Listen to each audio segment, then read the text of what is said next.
Folks, good afternoon, everyone. This is Tim Hinkle, I'm an Assistant Commissioner at the Minnesota Department of Transportation, and I'm the current chair of the AASHTO's Committee on Performance-Based Management. And it's my pleasure to welcome you to the AASHTO Performance Management Research Symposium. Thank just all of you for being here today for this really important session. And I really need to give some other thank yous before I go further, and to thank as well the Committee on Performance-Based Management Vice Chair Christos Xenofontos, as well as all of the technical subcommittee chairs and vice chairs. We certainly couldn't have accomplished today's symposium with all of your assistance.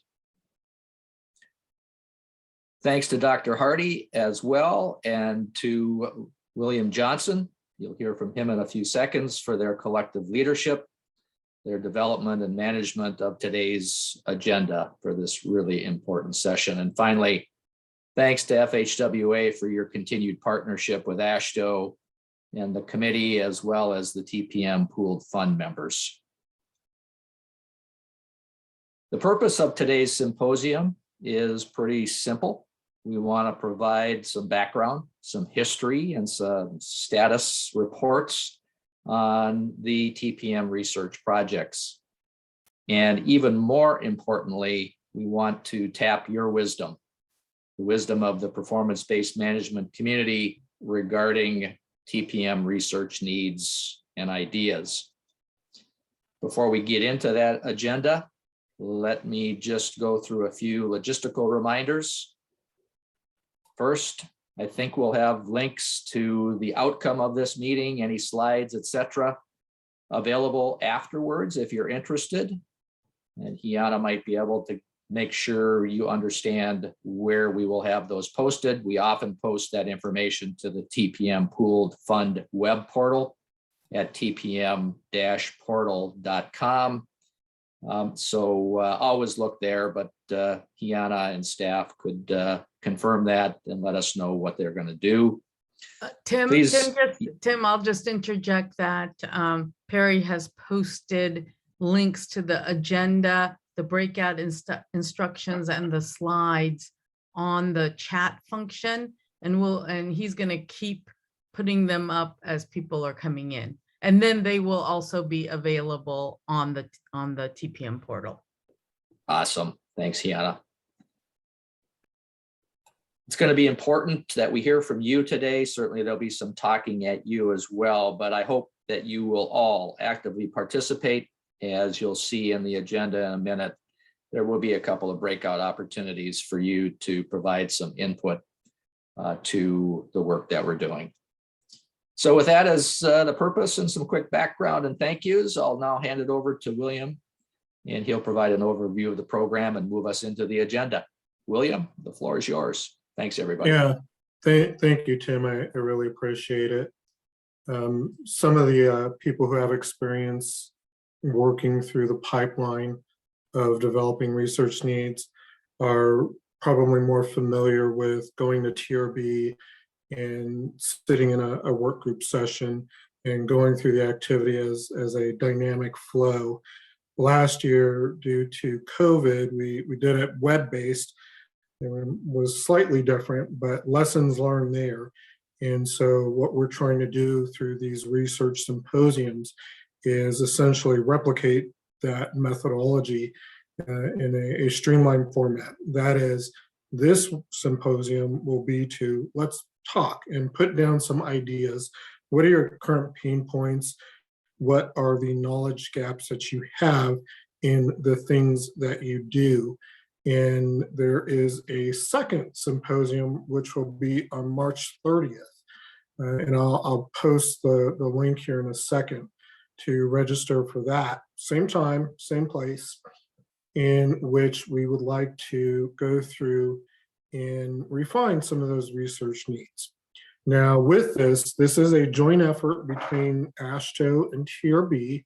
And for AASHTO, it covers the Committee of Performance-Based Management, of which there are 4 subcommittees to that. And I have a slide later which discusses that. as well as AJE 20 for TRB, which is performance management, and AJE 30 for TRB, which is asset management. So although there are multiple groups that will be involved in developing the research needs today on March 30th, the things that we do are very closely aligned. So in doing so, we're going to have 2 rounds of breakout groups today. And we encourage you to definitely look at some of the other topic areas and hop in on that. Next slide, please. So this is roughly what we'll do. And you'll notice here that there's no room for breaks. Nobody gets a break. More so that take a break when you need.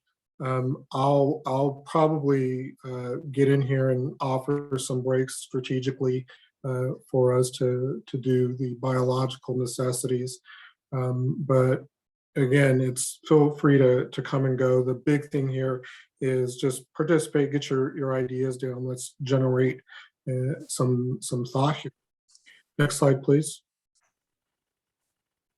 So the topic areas that I had mentioned from the Committee on Performance-Based Management cover asset management, risk management, organizational management, and system mobility and emerging technologies. In our breakouts, we're lucky to have Matt Hobrick as a moderator for the asset management side, Gene Wallace on risk management, Daniela Bremer on system mobility and emerging technology, and a dual team of Charlie Purcell and Deanna Belvin on organizational management.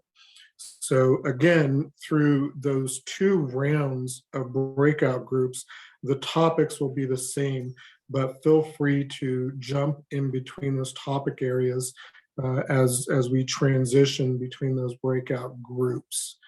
Next slide, please. So before we actually get into this, I'm going to offer an opportunity to discuss the TAM research management system. And Perry, if you're able to navigate to that, how do you want to do this? Did you want to take it over, or do you want me to speak to it?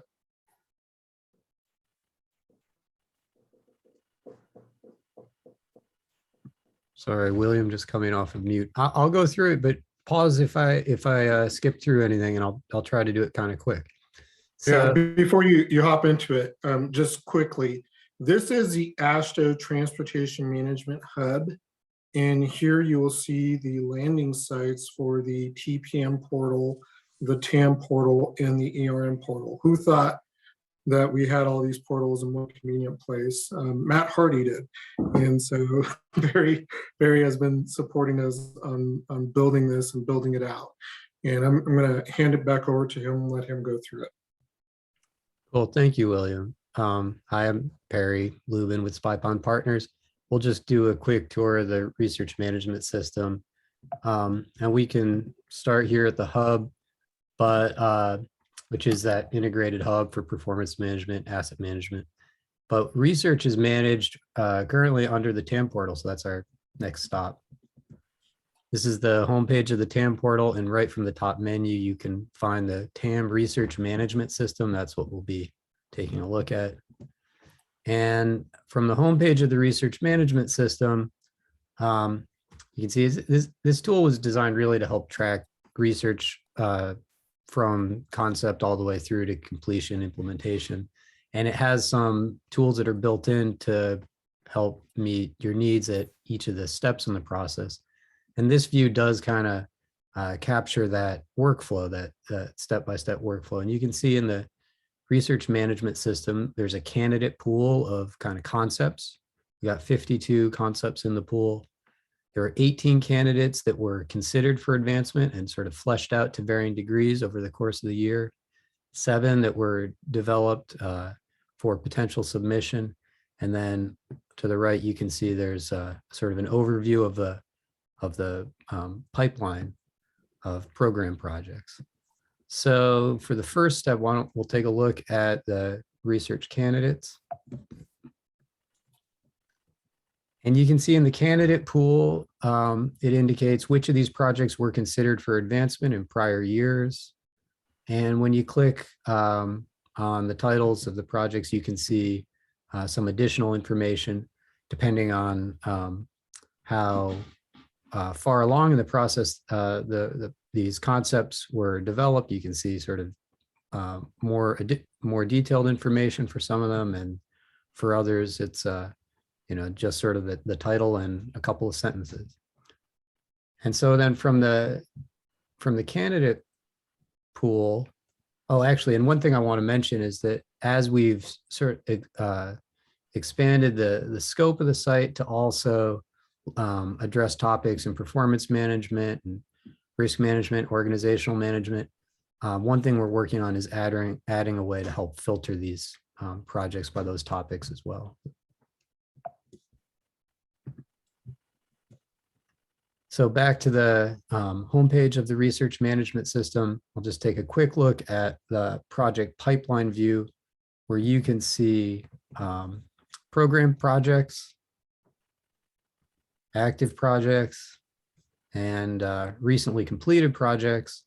And for these, you can pull up some additional information or clicks all the way through to the project page on the TRB site, where you can access publications and other resources. I think I can pass it back to you now, William. Yeah, so I've provided the links to all the areas there that you just discussed, Perry. Thank you. And I know you're going to do it, but I also encourage you to do it. Is go ahead and go to that bottom link there, the one that is for the research management system. Absolutely look at some of the ideas that were generated previously.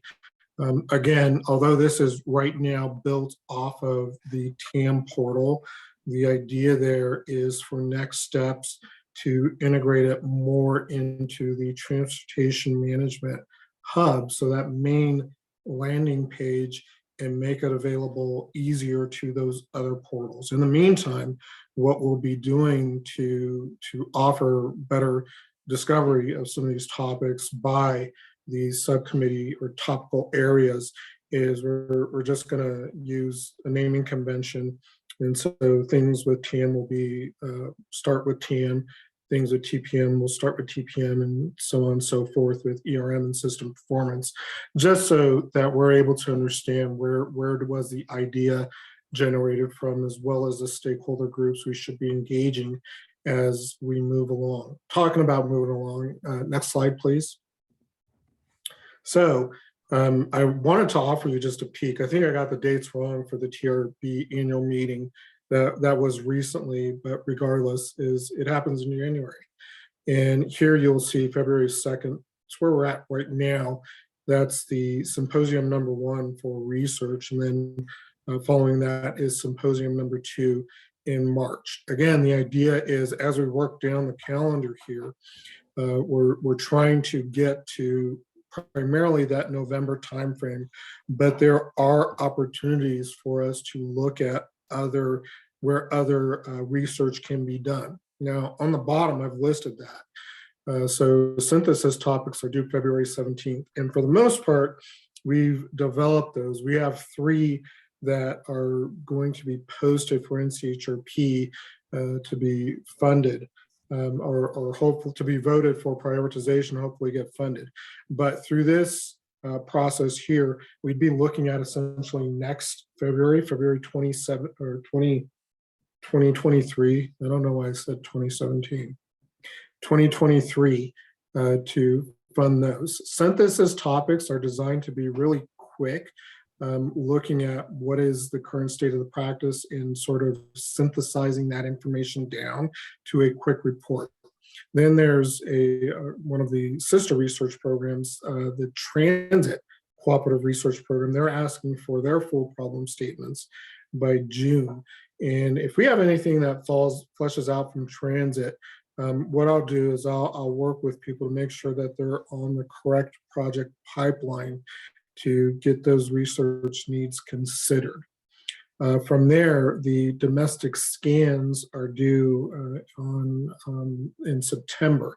And with those domestic scans, those are things where you have a very focused topic and you're more looking at best in breed. So if there's a DOT or MPO that are doing things very well, is those domestic scans are designed so that a team will come in and focus on those, or focus on a number of DOTs and derive a report of those good practices. Now, leading to the full NCHRP problem statements, I'm hoping that September, October, the things that we're discussing today and on March 30th, that will be in a position where we have what's called a full research needs statement. And that is a fully fleshed out statement that is in the template that NCHRP requires, and that we have champions identified and a cost estimate and a deliverable identified. And with those, we would likely set up a meeting in September or October to go through and prioritize those. Now, how those things get prioritized is probably worth noting. For full NCHRP topic statements, those typically just come from AASHTO, but they could also come from TRB itself and FHWA. But when we go through and prioritize it, we will likely prioritize it in another joint AASHTO TRB meeting, and then a second prioritization will happen with the DOTs through the AASHTO Committee on Performance-Based Management. Anybody can submit a synthesis topic. As a courtesy, when we're prioritizing, we really look at what the deliverable is, as well as what is the breadth and depth of the things that we'll be discussing through our needs pipeline, and figuring out, is this a full research problem, or is it something that we can move to a synthesis or do as a domestic scan, and providing guidance to the teams that will be working on developing the full research needs statements to get it to the right place. Last, there is the NCHRP legal program problem statements. I don't recall the last time we've had a legal problem statement successfully funded. I do know that we have in the past developed research needs statements for that.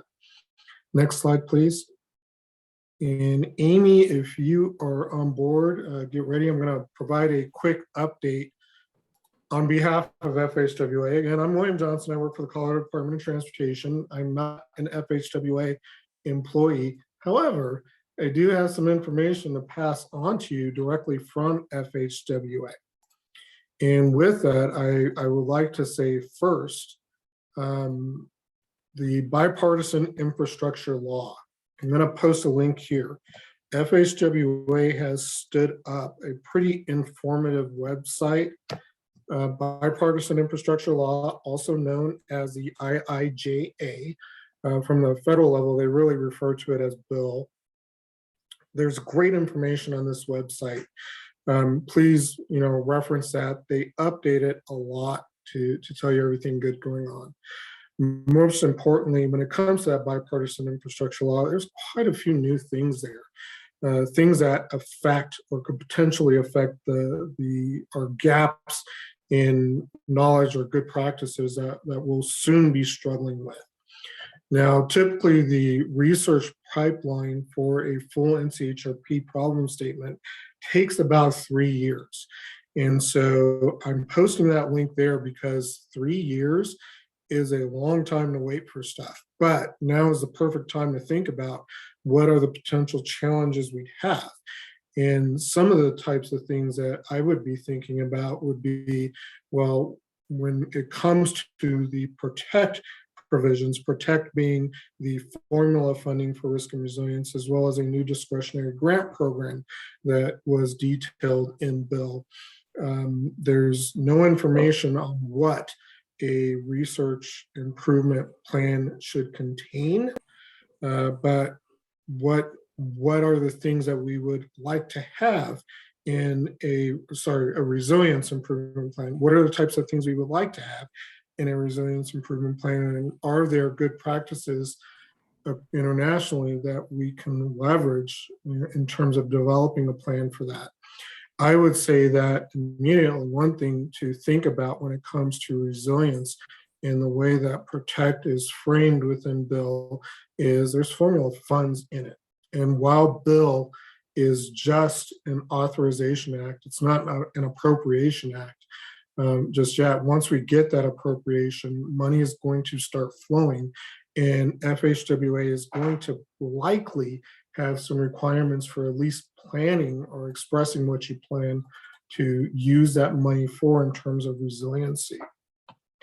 I want to immediately get to some things that I know would be asked of from FHWA had Steve or Nelson been here. One is there was sort of an indication that a notice of proposed rulemaking would come out for GHG, as well as an update to TAMP, which would include resiliency in it. There are no updates to provide. And so if you're looking for any further information on GHG or resilience in those future notice of proposed rulemaking, still in a holding pattern. So just wait for that. I'm unable to give you a timeline. I know that it's in development. The other thing is when you read bill, there's a provision in there for the Secretary of the DOT to start looking at developing some information on annualized risk reduction. Now, that's worth a mention, because if you don't currently have a methodology for calculating or quantifying annualized risk reduction, it'd probably be worth putting some thought into how to frame that for your agency. And when I say that, understanding that there are some great geographic differences in the things that we're considering for resilience. Colorado is not a coastal state. And as much as I would love for us to be a coastal state, I'm very glad that I don't have to suffer through hurricanes. On the other hand, is from one year to the next, it feels like half of our state is on fire.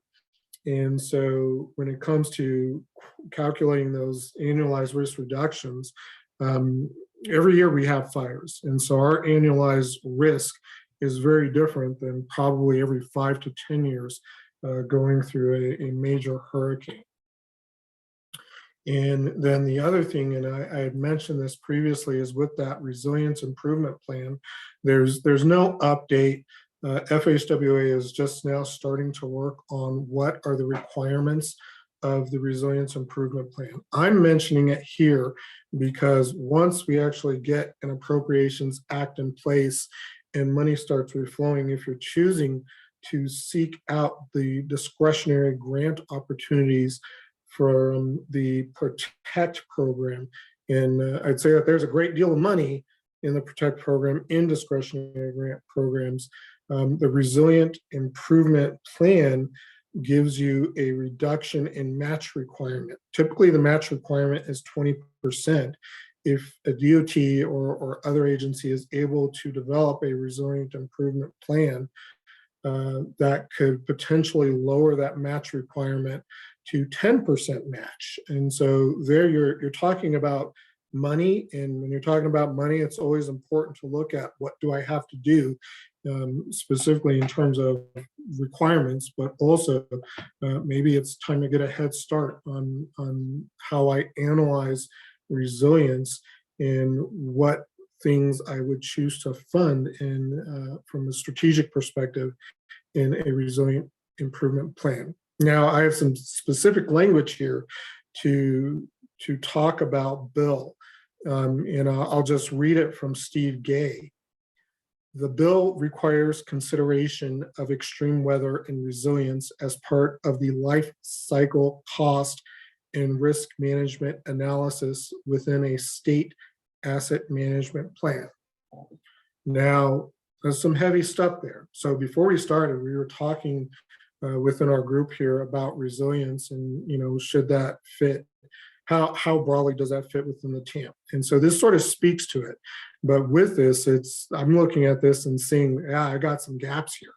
Now, the definition for resilience here is the term resilience with respect to a project means a project with the ability to anticipate, prepare for, or adapt to conditions or withstand, respond to, or recover rapidly from disruptions, including the ability to resist hazards withstand impacts from weather events and natural disasters, to reduce the magnitude or duration of impacts of a disruptive weather event and natural disaster, and to have the absorptive capacity, adaptive capacity, and recoverability to decrease project vulnerability to weather events and other natural disasters. So as we're developing our TAMPs, and one of the requirements for the TAMP is to have a risk register and a list of your DOT's top threats.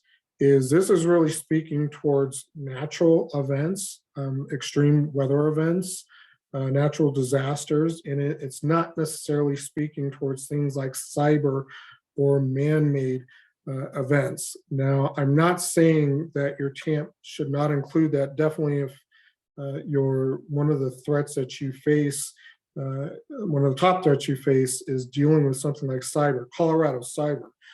It's probably one of our top threats. It's more a testament towards what is the bill requiring us to do. Next slide, please. So if you have any questions, please post them in the chat. I am going to hand off to Amy Flannery here.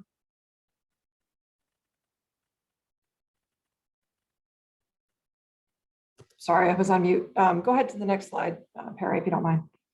So what we did, and it's included in the slide deck that you have on your chat box, you can go back to when you're in the breakout rooms, and I'm watching the clock. I know we're getting tight on time. There is a list of the past several years of research topics that have been approved and are in progress. And that is, for example, here on this slide from FY 2019, there's the titles of the projects that have been awarded. And you can go to the TAM portal that was shown earlier by Perry and dig into the details of what each one of those topics cover in terms of the research and the intended outcomes. You want to show the next slide, Perry? This is also a list of titles from FY 2020 research. Again, all of these, as best I can tell, have all been awarded. I think they've all been awarded and are underway. Lots of research related to risk assessment. Lots are related to target setting, asset management in general, development of research roadmaps. That was going on in FY20. You can go to the next slide, Perry. In FY21, you can see again, we had pretty good success in FY21. You can see by the number of rows there, it's the number of projects that were funded. And so to William's point earlier, this process is beginning that effort to identify the topic areas and then begin to identify the champions that are going to work on the research statement development over the course of the next several months, with the goal of being able to hand that over to Matt for processing by AASHTO sometime in the fall. I usually aim for like Labor Day timeframe to kind of get it off of our plate. So it gives him time to do what he needs to do. And then there's a time for back and forth. But these are the topics that were funded in FY21. And then if you go to the next slide. And Amy, feel free to take your time. I'll catch us back up. Okay, I think we're okay. I mean, I think just the idea is to show that the breadth of topics that are out there, a lot related to risk management, a lot related to things like performance target setting or identification of performance metrics. On the next slide, these are the ones that are in the hopper for FY23. There you go. Oh, back up one. Oh, that's them. I'm sorry. That's not, you have it right, Perry. The long list here is showing you the range of topics that we've put forward for both synthesis projects, implementation type projects, committee support type projects, and full NCHRPs. And so this just gives you a sense of the range of areas that we can seek funding from the NCHRP process. William mentioned synthesis projects. Those are due in February, and we've already sent those along for consideration. Those top out at like $45,000, and they're intended to be basically a one-year process, one-year project with a lit review, some case studies, and survey of state agencies. Primarily state agencies is aimed at. Implementation projects are intended to actually take the research that has been completed through full NCHRPs and take them out into the field and get them in the hands of agencies and get them used. And then document things in terms of lessons learned, improvements in the research, or the guidance that may have been developed based on actual application in the field. Committee support is just like it sounds. It's research that is aimed at supporting particular AASHTO committees, and then the full NCHRPs. What's not on this list that we didn't submit this year was also scans, and William talked about that briefly. And the reason I'm bringing up all these different project type areas is that when you go in to think about research, you don't always have to think about it being a full NCHRP process or NCHRP project. Like William mentioned, those take a long time to get through the hopper and into actually awarded and then completed. There may be some things that could be done with a synthesis project or something that could be done that's utilizing research that has been completed and just put it into practice through an implementation project or potentially a domestic or international scan. So try to think, about all those different areas of research in terms of the types of research that we could do and how that might align with the areas that you think we need help with in terms of research. You can go ahead to the next slide. I think I'm good if you want to turn it back over to William. If you could back up one, please. So just talking about some of these in a little bit more detail, let me go to the full NCHRP. One of the things that was highly requested was we really need a manual for all hazards, risk and resilience. And this one is under that full NCHRP established all hazards, risk and resilience analysis research program to develop a national standard. That's that manual, but it's important to recognize that that's going to be a little bit longer of a development pipeline. It's a multi-year project that we're proposing there. I think in the breakout there, Jean Wallace has been the primary champion for that. She may be able to speak to that a little bit better during the breakout, but all these things that you see here have been proposed and are being voted on and prioritized right now. The next one there, keeping inventory and condition data up to date. This dealt with what are the current practices of how we collect our information, but it was sort of agglomerated with another concept which dealt with that analysis assessment, which dealt with what happens if we're not able to go out and collect data, what could be the ramifications. So it dealt with both the process and technology in a little bit of mix of, hey, if we have another pandemic, forbid that, and we're not able to really get the staffing out there to do it, what do we do? What can happen? That analysis and assessment of federal performance management data, that is truly a TPM topic where we were looking at the PM2 and PM3 information and saying, what can we do with this information?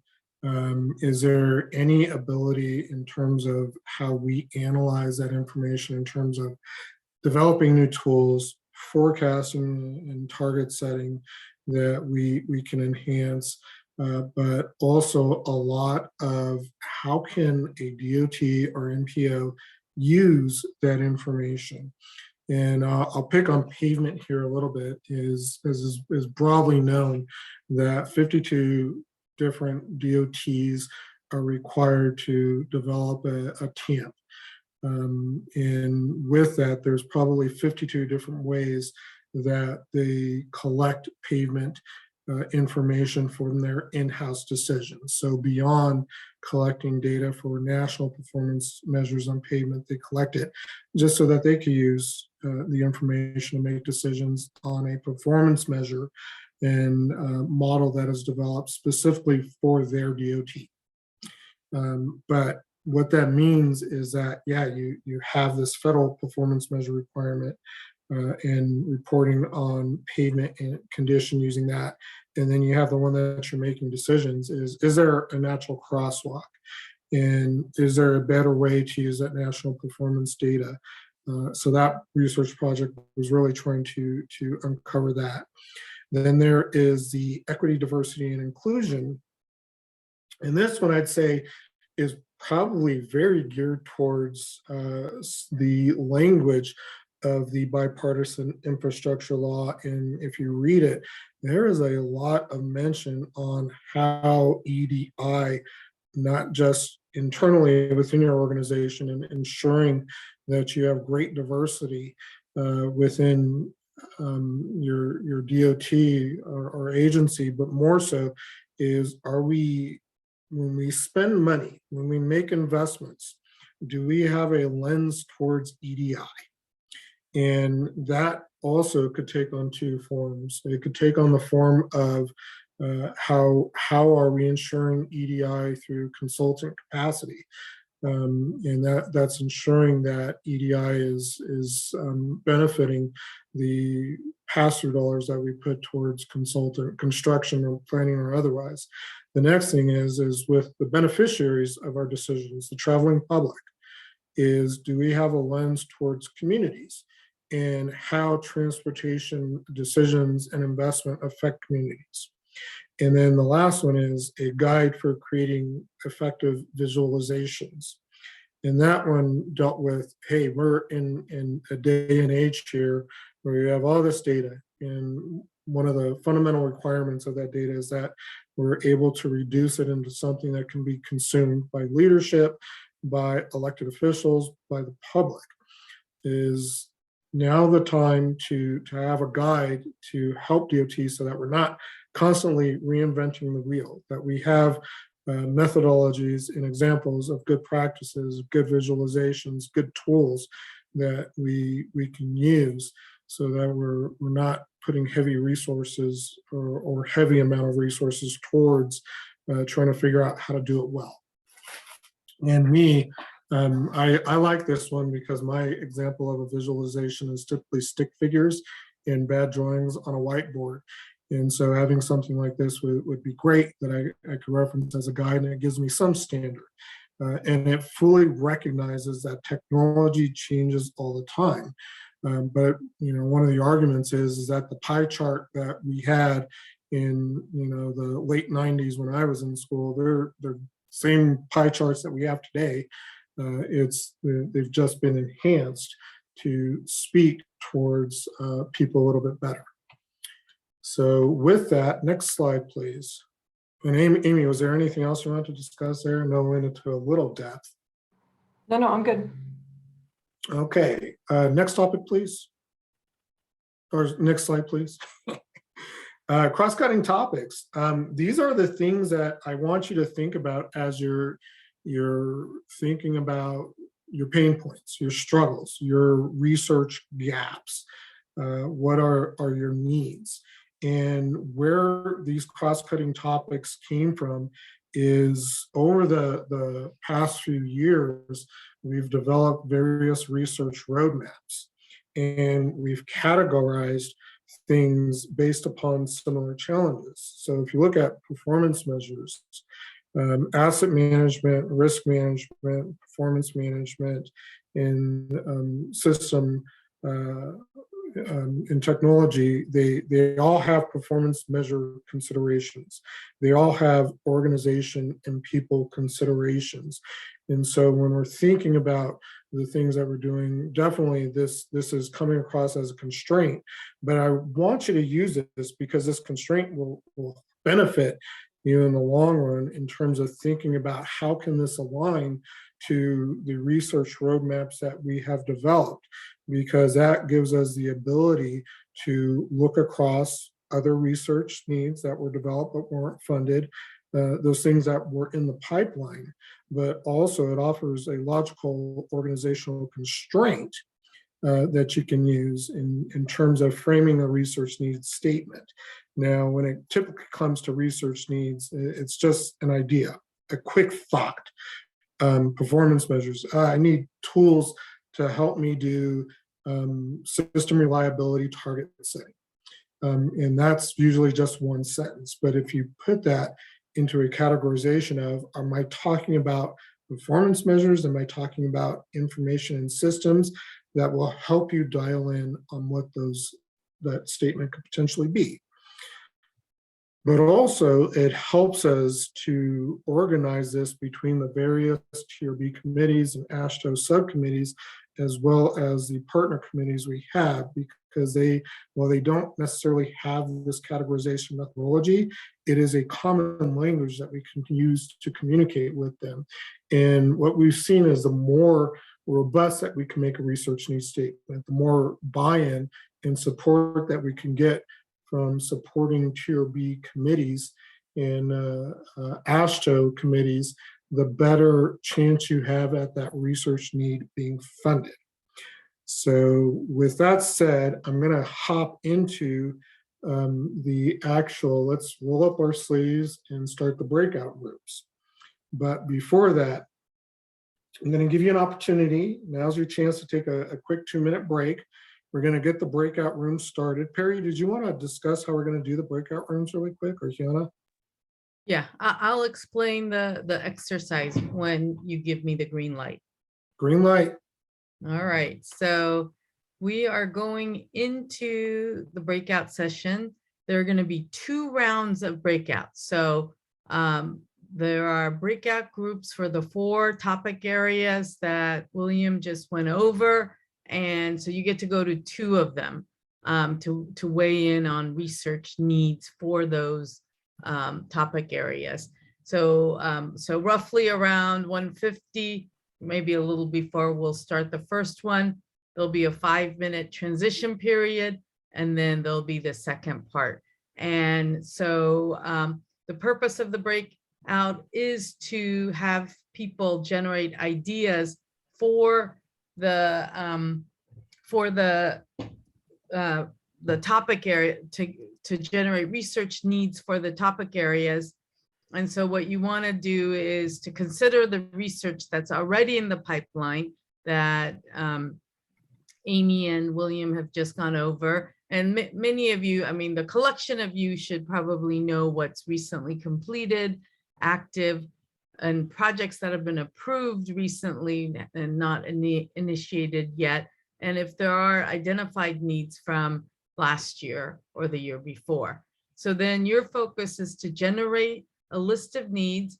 So there's a link to a SharePoint file that Matt Hardy has set up so that we can use Microsoft Word in the way you can use Google Docs, so that we can all work on the same document together.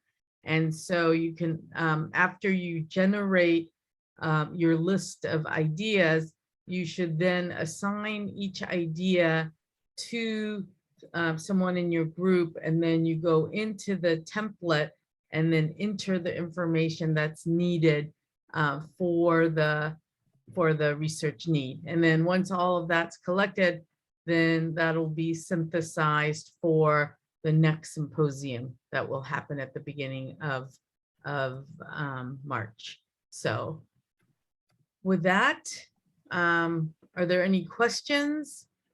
Each of the facilitators will be able to explain it again once you get into your small groups. And I think the way Zoom works is you'll be given some warning, probably a minute or so before your session ends. So kind of pace yourself for the end of your session. So as we're here, you know, ideally it's always nice to have people come together in a room to discuss these things. And so I want to give a big hand to our moderators, Matt, Jean, Daniela, Charlie, and Deanna.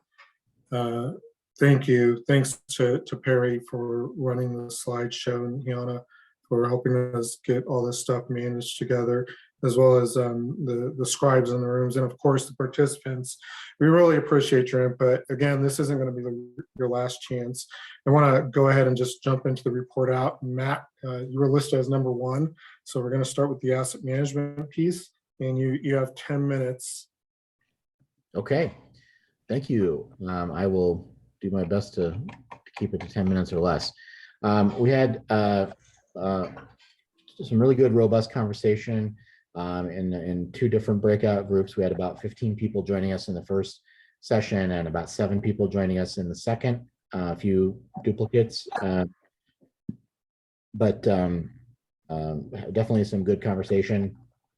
sharing some of the things that came out. Oh, thank you for pulling that up. So some topics I think that would be of interest to this group. One is several discussions that we had around kind of DOT organization and how do we look at keeping ourselves organized, or maybe thinking about, are we organized in the right way to, as where our mission is really shifting from building infrastructure to managing and operating infrastructure. And this has been a shift that I've been hearing about at agencies for the last decade or so that I've been involved with that, with the transportation area. And I think that we're seeing that accelerate as getting more and more emphasis on operations. And so I think this question of kind of organizational structure, particularly as it relates to the shifting role of agencies, is a provocative idea, potentially for an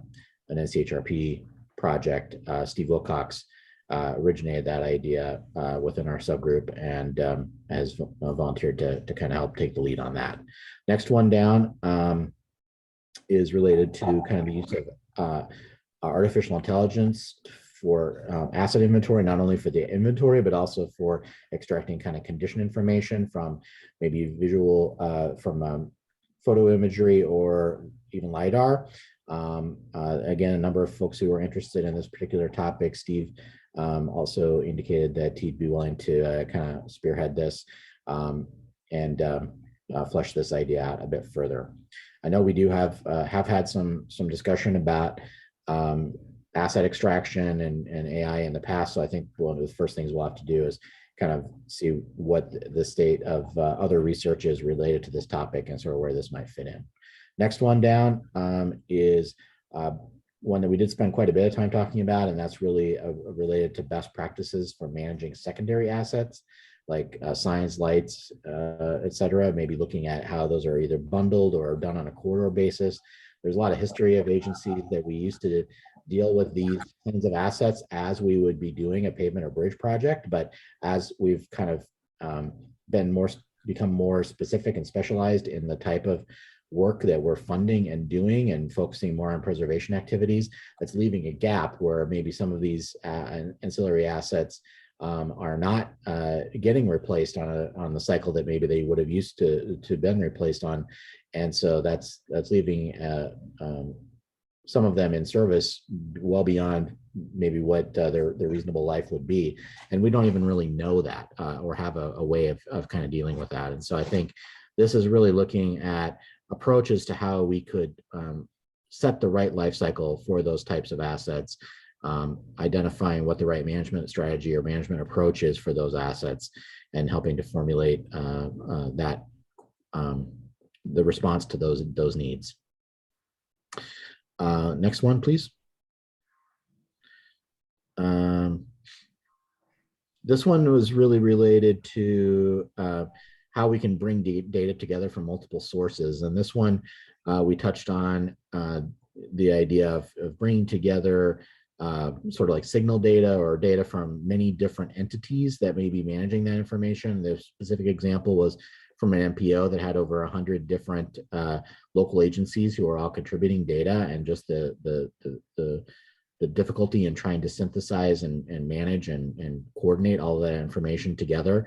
The question was, is there another third party such as Google that has that information already, and we could partner with them to get that data in some way instead? And so this is sort of looking at innovative ways to try to get data about our assets that maybe other entities might already be tracking. Next one down. This is kind of thinking about this topic of risk management and maintenance. This one we were just talking about in the second breakout group, and really part of the issue here is really that getting to a definition of what is maintenance. We have different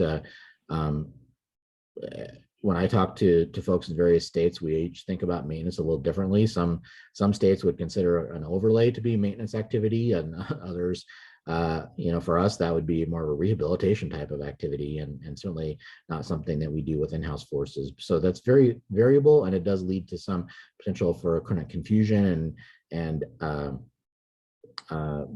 stands in the way of us really clearly communicating kind of what our strategies are and talking holistically about our risks. I think that's covered most of them. I'm down to just what, 1 or 2 minutes left.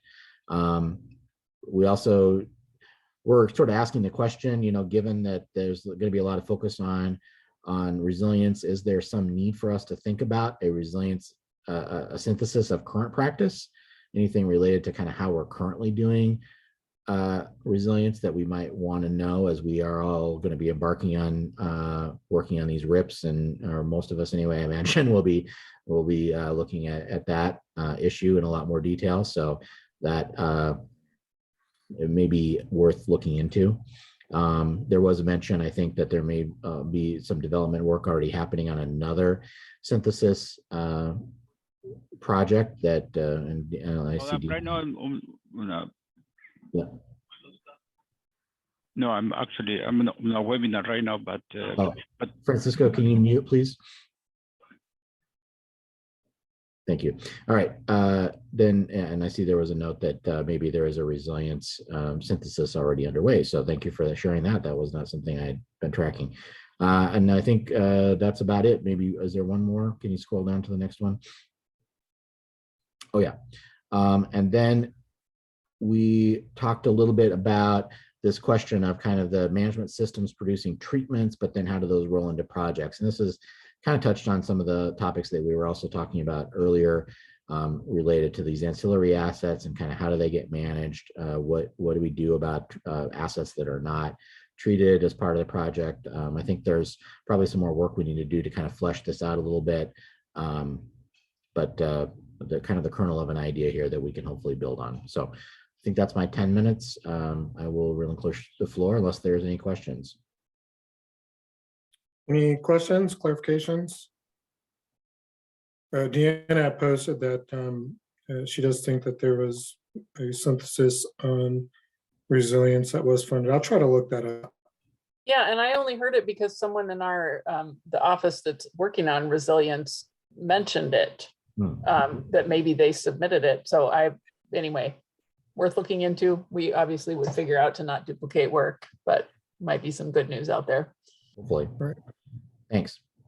Thank you. All right, Jean. All right, I am going to pull up. You cannot start screen sharing while the other participant is sharing. Okay. Thanks. I'm going to pull up something that we were able to start with as part of our discussion, which is a current effort. I think my dog is dreaming behind me if you hear any random barking. So the Subcommittee on Risk Management is just wrapping up a project called 20-12304, which is a risk management research roadmap. And so we already have a good list of draft problem statements to start with. And this was developed over the past year and a half or so with various crowdsourcing events, workshops, meetings with the Subcommittee on Risk Management to look at what's needed to further our maturity in risk management across the country. So we've got quite a list of ideas already developed. You can see how some of them have ranked out in various voting events. And I can tell you which ones are currently in the hopper for NCHRP this year. It's the number 10, the one that got the highest votes, which is incorporating risk management into maintenance practice. So it's kind of maybe similar to one of the ones that Matt just talked about. And the other one that is currently in the hopper for this year is the very bottom one, which is assessing financial risk at the program and enterprise level. So these are the ones that are going to be on the NCHRP ballot that's coming out mid-February to state DOTs to vote on. And so keep those in mind. But our first breakout session, we actually looked at this list and figured it was good just to see if we could maybe adjust some of these, make them better so that they're more competitive in the NCHRP process. And the first one that we talked about was, I have to find it on the list here.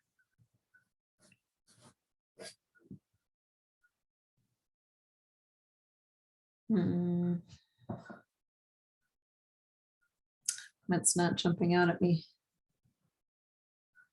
Well, I'll talk about number 12 here first at the top of the list, developing new performance metrics for risk management. So our first breakout session, we talked about this one, really helping to identify some better just performance measures that are related to risk, so that we can identify how well we're doing in our risk management processes.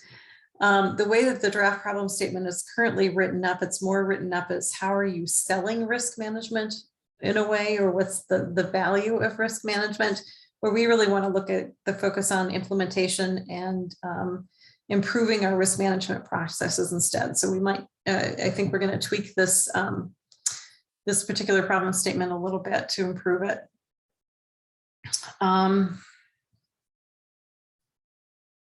Let's see. Okay, down to number 6, improving responsible risk-taking perception in transportation agencies. This is one that our first breakout session talked about quite a bit. And where we want to focus on is more emphasis in this one on risk tolerance activities. Our first breakout session really talked about this one and talked about number 3, the improving risk communication internally and externally, almost tied together in a way. And really around that risk tolerance and risk appetite piece is how do you help people to understand what your risk tolerance is within their agency, and even within various areas of your organization that may have less tolerance for risk than other areas of the organization. How do you help people really understand that quantification or qualification of risk tolerance? And then how do you communicate it to others? How do you make external stakeholders really understand where your risk tolerance is and why you need additional resources to be able to effectively manage a risk? So let's see, that's, oh, another one that we talked about too, and I know this one has come up in previous years within the subcommittee on risk management and was actually proposed previously. William, you'll appreciate this one, is the idea of risk and liability. And how do you, what's the liability of documenting risk within your agency?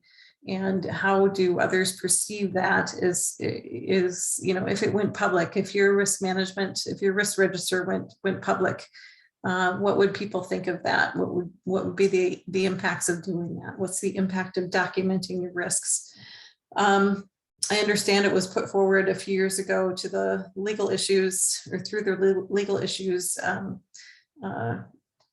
list of projects or proposal process, and didn't fare well. So maybe we just need to, or we did talk about actually resurrecting that one and just revising it and see if we could take it a little bit further this time.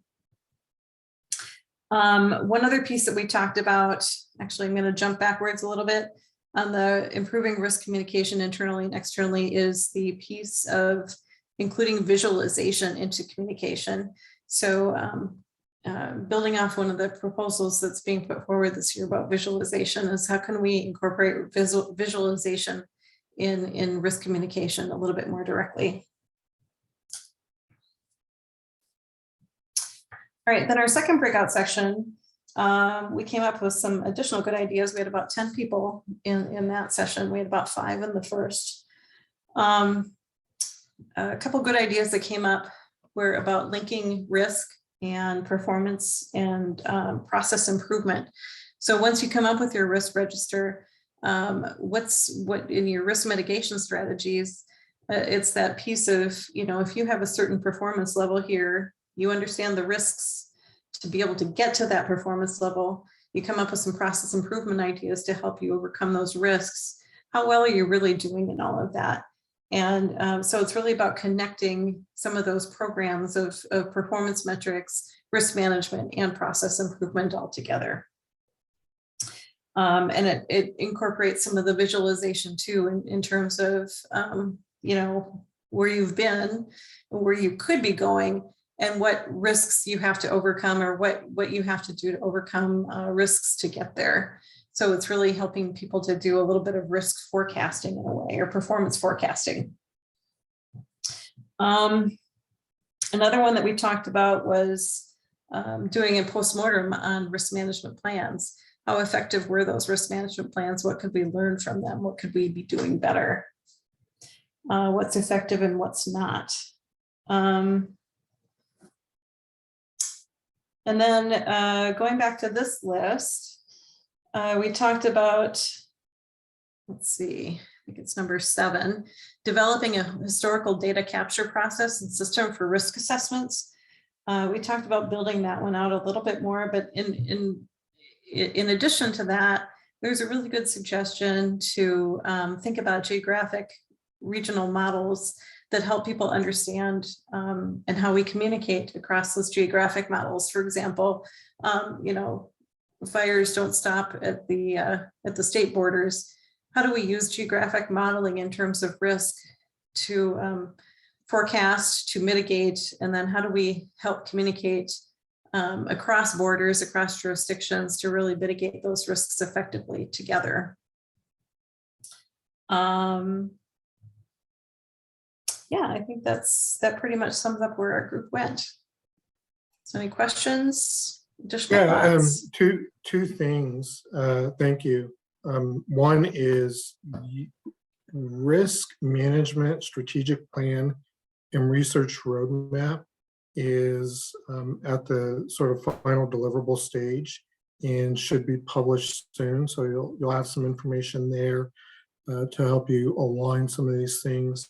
And as part of that, you know, like the survey you're showing right here was informed by some of those activities.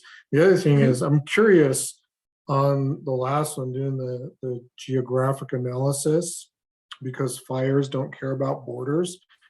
I know that DOTs, and it's very common in the West, that the fires are occurring in federal land, in central federal lands, and they don't necessarily allow you to go up and like mitigate, and as well as your post-burn strategies are limited by the dynamic between the DOT and the property owners.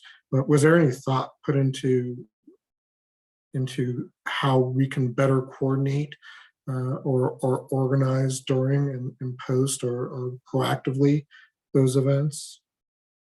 Yeah, that was a big piece of, actually, I think the reason behind doing this is that we know that, you know, to your point, William, is we're talking about federal agencies, state agencies, local agencies, all trying to combat the same risks, maybe using similar or not having access to all the same tools to do so. But then how do we really work together to mitigate those? So it's, again, it is across jurisdictions and jointly trying to mitigate risks. Awesome, sounds good. Thank you. Any other questions or comments? All right, Daniela.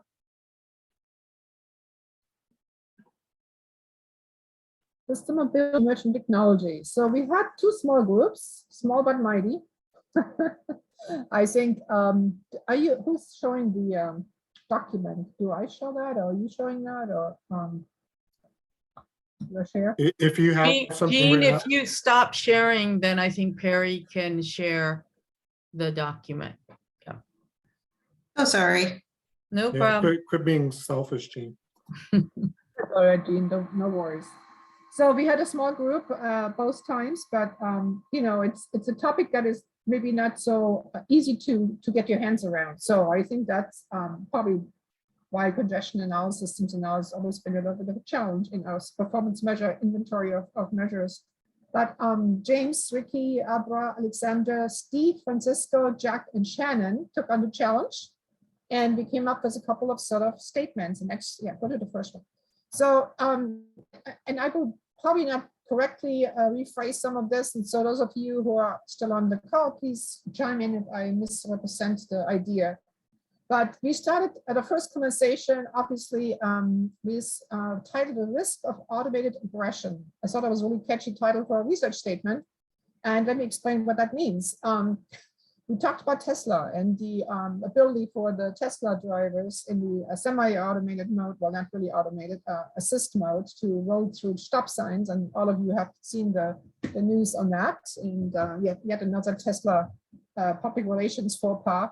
And obviously, we as infrastructure owners, operators, or planning organizations have an interest to understand how these vehicles operate in our system and what kind of risks we are taking for them to operate in our system. So there was this kind of spurred the conversation that ended in a more, maybe in a more general topic than which I called AKA current practices on data sharing agreements and data gathering. So what kind of information do we need to get from these providers in order for us to have some sense of assurance of safety? Do we understand? Do we want to see their algorithms? Do we want to have access? Obviously, which is a big no for them, but do we want to have access to some data, not just for safety, crash data, but also performance data on the system?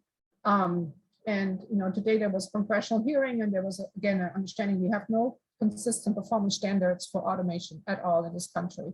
And so they don't have to adhere to any kind of standard, safety or otherwise, and and let alone data sharing agreements. So this has to do with current practices on data sharing agreements. We talked about some DOTs have data sharing agreements with their providers, and maybe there's some best practices. And also, if we're asking for private sector data, what data should we ask for? What do we want to go to bat for, right? What do we want to ask in order for us to understand how these systems operate, these vehicles operate in our systems, and what kind of performance we're getting, right? So anyway, I think a really timely and very important. When you talk about system mobility and emerging technologies, always gets to the data challenges with data exchanges with the private public sector. You always end up there. And so this is a very important research statement, I feel. Next one. That is one that came. So I had shared with our groups kind of to help generate some ideas. I had shared some ideas on the NCHRP project that was done for the TRB's mobility forum, automated vehicle mobility forum. What kind of research needs may be emerging right now? This equity one was one, which again goes to the point of what data should we have? How do we know what services are being provided in our systems?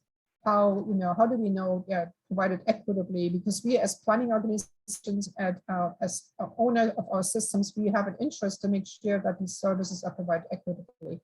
At this point, we have no data that tells us demographics, user profiles, and so forth. And so, the ride-hailing organizations are very reluctant to give us that kind of data for many reasons. Many are valid, but again, what's our role? Again, that sort of led to this, data statement, taking that from the ideas were generated to this as a project. Next one.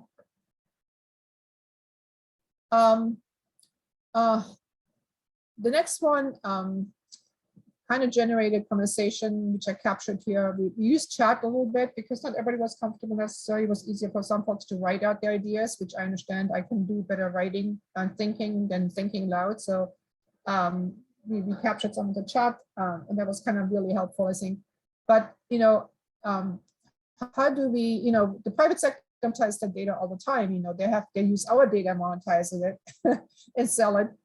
There's obviously a business model that says that the public sector data has value, and there was a mention of Korea, and some other organizations have begun to monetize the value of the data, the system performance data, the data we're collecting as public agencies. And so is there some best practices? How do IOs and DOTs, how could we monetize data? What are the circumstances, if, when, how, what kind of best practices are there? Again, it's the system performance data and data of our transportation system and how it's operating. So again, an interest in that. I think there's a strong interest in that to learn more about this. And maybe there's some models out there, and maybe that's a synthesis topic, more than a research topic, but definitely maybe opportunity for us to explore. Next one. There was a discussion about the term traffic. How do we define traffic? Traffic mean? Is this a time to generalize this term? It's mobility options that use our roadway system, but that includes ped and bike, and it might be trail systems, that public trail systems. So how do we define traffic, right? And there was this conversation about maybe it's time to do some research. How do we use that term? How should we properly use that term? And maybe it's time for us to kind of expand this term, better define it. And this has to do with asset management, with planning for many different business functions that we have that we need to understand this term. So that was maybe, I'm not sure if it's a research or is it more like a NCJP or maybe like we talked about even doing like a forum of some sorts, conversations about this, but yeah, some kind of exchange and information on this topic. Next one. Please, of those of you who participated, chime in if I botched this up. This was coming from a planning organization. Again, we need a comprehensive data set for traffic counts, similar to we have on our NPM-RDS, which gives us volumes. We want a similar, availability nationally and comprehensively on traffic counts, which is very important for planning purposes, and make it available to all agencies. So can we use that NPM-RDS example to expand this to traffic counts? Next one. I think this is our last one, and this was related.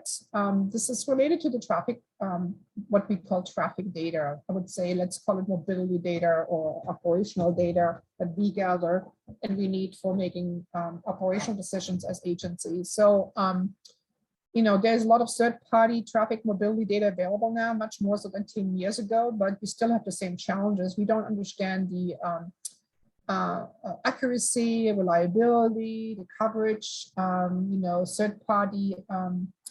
Do we have any third-party testing of that data? So when we purchase the data, how do we know it's good? It's good enough. We don't know how to compare between different private providers. And there's more and more of those coming on the market because it's a very profitable business proposition. So we as DOTs, as planning organizations, we need some understanding how it's used and how reliable it is. And is there some kind of benefit in some validation process, third-party validation? When maybe it's a time for us to do another comprehensive inventory of what are those data sets, who has them, what's the availability, cost, reliability. So I think that is a little bit related to the other topic, but it's a little bit a standalone topic in this case. And again, a very important topic for systems analysis purposes. I invite those of you who participated in our breakout to chime in if there's anything else I forgot to mention or if anybody has questions.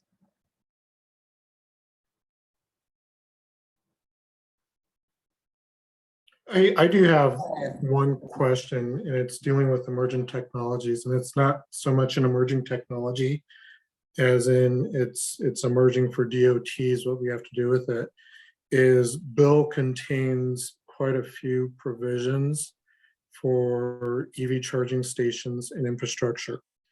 Have we thought about what the actual DOT responsibility is of not just constructing those and managing and operating those, but the life cycle? And it's somewhere on the confluence of asset management, system mobility and emerging technologies and risk management. In that, one of the questions that was asked to me just a couple weeks ago was, during an emergency event and the grid goes out, how do people with connected and automated vehicles get gone? How do they get to safety? And my first response is, well, how do people who run on gas get to safety? Because it's not like if there's a wildfire here, the person operating the gas station is going to stick around and make sure you have fuel to get out. But it does bring up an interesting question, because let's say that there is a big disaster like a hurricane and the grid is shut off, and it's shut off for people who are not in imminent threat, but who still need to get to places, and charge their vehicle. So just curious if we started thinking about those things just yet. Not a conversation that comes up on the system mobility topic because it's a little more of an asset issue, I think. But I mean, it's a a valid conversation. Maybe it's a resiliency conversation more than anything else, because it depends who owns the charging stations, and it's a relationship between the selling those products and their emergency plans for it. If you have a Tesla and you can't find a Tesla, charging station, you're in big trouble. Yeah, and that's what I'm saying is with Bill, the DOTs will be owning. We have such little influence over those kind of decision-making processes, but electrification is a big initiative for many DOTs, right? And for many states. So I think there is a conversation from a strategic planning perspective, maybe touches the planning of things too. How do we prepare for those kind of eventualities, and whose responsibility is it? I would push back to the private sector because, we have an interest for electrification because of the environmental impacts. But there's a business model, and there's a reason why those are successful business models. They need to provide data reliability and resiliency to their customers. So I don't think it's a performance analysis issue so much as it's more of a strategic conversation about responsibility and ownership of this responsibility. But I don't know if that has come up. It's an interesting discussion, but has not come up in my environment that I'm immediately involved in. Okay, thank you. And let's go ahead and go to the last one, but not least, Deanna and Charlie. Okay, Charlie's not here, but that's okay. You can keep mentioning him. Oh, I'm in spirit. Yeah, sorry. Charlie has stepped down as organizational management co-chair, but I really like Charlie, so William keeps mentioning him. Sounds fine. Okay, so we had some really good ideas coming out of our group. I'm going to go in order, even though the first one is the most it's what I worked on. It's a hot mess, least developed, but looking at non-traditional metrics, and this is going to include for decision making, looking at societal value, public value creation. What does society want? Quality of life. Utah is working on quality of life, as is maybe North Dakota mentioned it. So we'd like to bring in these type of considerations into decision making, but first we would need to know what even it is and how to measure it. So that one, I have a bunch of thoughts written down. Hopefully it can help later. But more developed are ideas, including looking at, so some states have a very use lean process improvement, just that's the type, versus a more grassroots level. And Utah suggested we could do a study to look at the different what's working and what's not with those two ideas. They were clear, Utah is clear that they prefer their grassroots, they like to do how they want, but they are curious at what kind of results they are getting compared to maybe the states that are using a more prescribed lean process. An idea for a synthesis also then related is what can be learned from these lean process improvement efforts, that there's at least 30 states who are using them. And additionally, England, even though they wouldn't be able to be surveyed for a synthesis study, that would be a good learning opportunity as a synthesis. Another one about efficiencies that may be able to be combined, because sometimes when we're reporting efficiencies, we would be reporting some of the outcomes from lean improvements in our agencies. But the idea would, Nigel knows there's 3 states, at least 3 that have legislative requirements, and what do those look like compared to those that don't. And let's see, idea, workforce availability. So we're having changes in the economy. Actually, one of the ways Hyana put it was funny because, I wish I had written it down, but we have this little pandemic, but there's also then these other undulations in the economy that, young people's work styles, and just regular changes to the economy, not just a pandemic. And then now the IIJA money, how are we going to be able to staff to spend it and manage it? It's really going to be a strain on our agencies, and how are we going to deal with that?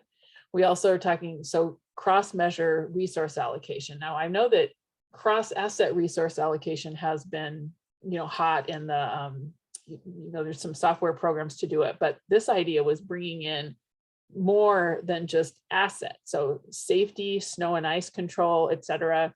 how to bring those into the decisions, because it's all same part of the decision-making process. And then to that end, you could also bring in some of the quality of life goals and measures that we would hopefully have at some point. Another suggestion, how to use locally developed measures. And by locally, we probably did mean state DOT level, to tell a national story. That's because a lot of us have different and additional measures than just the federal, TPM measures. And particularly North Dakota mentioned the way they freight issues, that for them, it's not as congestion as much as like physical constraints, but it would have the same effect if a freight hauler needs to drive 100 miles out of the way to avoid a low bridge or something like that. Another one with all the grants, what's the appropriate level of overhead expenditure to manage a new grant versus like trying to prevent fraud? Because maybe, are we actually getting that right? Or is there kind of way more management than might be needed? That might be good for a risk assessment. And then just some other ideas capturing all the other things that aren't in other ones, just organizational culture and how we should focus to better meet resiliency, maintenance, usage, supply chain, and climate change. And we realized that we do that asset management group had a kind of similar topic. So we're generating a lot of good ideas, and that's my report out, and I'm done in time. Anything else to add, Hannah? Or Yeah, I'm just wondering what Charlie has to say about all this. I know, if only we could hear from Charlie. I think the only thing is that a lot of the research candidate templates were filled out by the group, which was great. But that's Yes, there. totally appreciated the group. So, I mean, of course, the first one, mine's a hot mess there, like I said, but got some ideas down on paper. The others, people actually came with pretty well-developed ideas. Loved it. Thank you. No, thank you. Thanks everybody for participating. A reminder, just quickly as next steps, the next symposium will be March 30th. And between now and then, I'm going to post a quick message here in the chat. There's two groups that we can reach out to. One is there is an AASHTO Committee on Performance-Based Management Research Work Group. And our meetings are typically the second Friday of every month. Next meeting is on the 11th. And I'm still looking for a chair for that. So for DOTs, if you want to participate, feel free to email me or Matt. And then there's also the TRB AJE 20 and AJE 30, the performance management and asset management committees on TRB. Research coordinators on that are me again, and then for AJE 20, and then Amy Flannery for AJE 30. Feel free to email them. I think what we'll do now is we'll take all this information back, and we'll start planning for the next symposium where we refine these things a little bit more, but also we'll talk about any other emerging ideas that we're gathering. Until then, if you could go to the last slide, please. Yeah, let me know, me or Matt know if you have any questions. I'm going to give you roughly 3 minutes of your life back, and appreciate those who were able to stick it out with us, and even those who had to leave early. And thank you again to our moderators and SpyPond partners for your assistance in putting this together. And have a good day, everyone. Take care. Thank you. You too. Thank you.